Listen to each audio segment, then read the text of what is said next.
जाळपोळ, दगडफेक, लाठीमार, परभणीत आंदोलन पेटलं, हिंसक वळण, पोलिसांकडून सौम्य लाठीचार्ज. मराठवाड्यातील परभणीत संविधान पुस्तिकेच्या विटंबनेनंतर आज जिल्हा बंदची हाक देण्यात आली होती.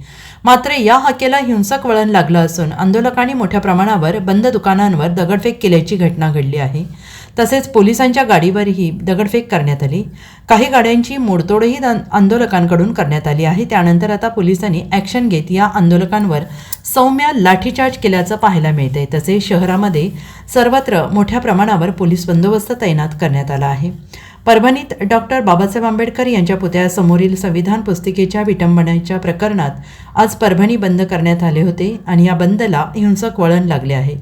आंदोलन करत काही तरुणांनी गाड्यांची तोडफोड केली तर काहींनी पोलिसांच्या गाड्यांवर दगडफेक केल्याची घटना घडली. परभणी शहरातील 20वा कॉर्नर परिसरामधील व्यापाऱ्यांनी बाहेर ठेवलेली PVC पाईप पेटवून देण्यात आले असून या पाईपला मोठ्या प्रमाणावर आग लागल्याचं पाहायला मिळतंय. एकूणच येथील आंदोलनास हिंसक वळण लागल्याने पोलिसांचा मोठा फौजफाटा रस्त्यावर उतरला असून दंगा काबू पथकही रस्त्यावर उतरले आहेत. शहरातील RR टॉवर परिसरामध्ये प्रचंड दगडफेक आंदोलकांकडून करण्यात आली. पोलिसांच्या गाडीवरही दगडफेक करण्यात आली आहे.